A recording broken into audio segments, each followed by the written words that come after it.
আজি আপোনালোকৰ লগত মই অন্য এটা খবৰ শ্বেয়াৰ কৰিম বিশেষকৈ আজিৰ খবৰ হৈছে আমাৰ ৰান্ধনী কৰ্মীসকলৰ কাৰণে এটা গুৰুত্বপূৰ্ণ খবৰ আজি আপোনালোকৰ লগত শ্বেয়াৰ কৰিম আপোনালোকে স্কিপ নকৰি সকলোৱে ভিডিঅ'টো চাই থাকিব যিহেতু ৰান্ধনী কৰ্মীসকলে বহুদিন ধৰি আন্দোলন কৰি আছিলে আৰু সেই আন্দোলনৰ ভিত্তিত মাননীয় শিক্ষামন্ত্ৰী গৰাকীয়ে কেইদিনমানৰ আগতে তেখেতসকলক লগ কৰি আশ্বাস প্ৰদান কৰিছিলে যে দৰমহা বৃদ্ধি কৰিব বুলি আৰু আজিৰ কেবিনেটত এটা গুৰুত্বপূৰ্ণ খবৰ আমাৰ ৰান্ধনী কৰ্মীসকলৰ কাৰণে আমাৰ মাননীয় মুখ্যমন্ত্ৰী আৰু শিক্ষামন্ত্ৰীৰ যিখিনি কেবিনেট বৈঠক অনুষ্ঠিত হৈছিলে আৰু সেই বৈঠকত সিদ্ধান্ত গ্ৰহণ কৰিছে আৰু কিমান টকাকৈ ৰান্ধনী কৰ্মীসকলৰ দৰমহা বৃদ্ধি হ'ল আপোনালোকে স্কিপ নকৰি সকলোৱে ভিডিঅ'টো চাই থাকিব আৰু নিশ্চয় আপোনালোকে স্ক্ৰীনত প্ৰত্যক্ষ কৰিছে আমাৰ শিক্ষামন্ত্ৰী গৰাকীৰ ফেচবুক পেজত আৰু ইয়াতে আমাৰ শিক্ষামন্ত্ৰী গৰাকীয়ে শ্বেয়াৰ কৰিছে যে আজি মাননীয় মুখ্যমন্ত্ৰী ডক্টৰ হিমন্ত বিশ্ব শৰ্মা ডাঙৰীয়াৰ অধ্যক্ষতাত অনুষ্ঠিত মন্ত্ৰীসভাৰ বৈঠকত অসমৰ 44,106খন বিদ্যালয়ত প্ৰধানমন্ত্ৰী পোষণ আঁচনিৰ অধীনত সেৱা আগবঢ়াই থকা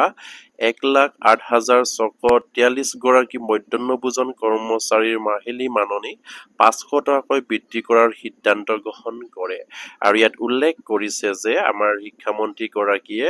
অসমৰ 44,106খন বিদ্যালয়ত আমাৰ প্ৰধানমন্ত্ৰী পোষণ আঁচনিৰ অধীনত নিযুক্তি পোৱা বা সেৱা আগবঢ়াই থকা আমাৰ ৰান্ধনী কৰ্মীসকলৰ 1,08,643 গৰাকী মধ্যাহ্নভোজনৰ কৰ্মচাৰী যিখিনি ৰান্ধনী কৰ্মী আছে তেখেতসকলৰ মাহিলী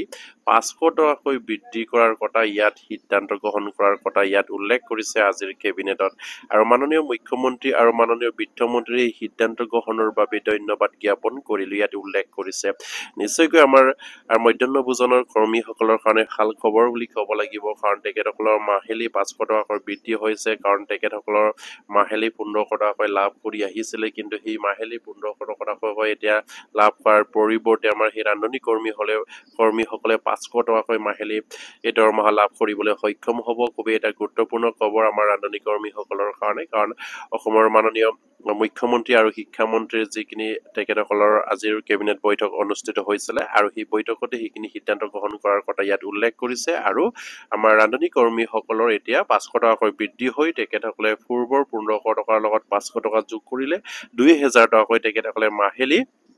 আপোনাৰ দৰমহা লাভ কৰিবলৈ সক্ষম হ'ব আৰু সেয়া খুবেই এটা গুৰুত্বপূৰ্ণ খবৰ আমাৰ মধ্যাহ্নভোজনৰ কৰ্মীসকলৰ কাৰণে সেই ৰান্ধনী কৰ্মীসকলৰ 500 টকাকৈ দৰমহা বৃদ্ধি কৰাৰ কথা অলৰেডি আমাৰ শিক্ষামন্ত্ৰীগৰাকীয়ে তেখেতৰ ফেচবুক পেজত শ্বেয়াৰ কৰিছে আৰু প্ৰতিগৰাকী ৰান্ধনী কৰ্মীয়ে যাতে নেকি খবৰ পায় আপোনালোকে শ্বেয়াৰ কৰি দিব আৰু আজি ভিডিঅ'টি মৰতে শেষ কৰিলো আৰু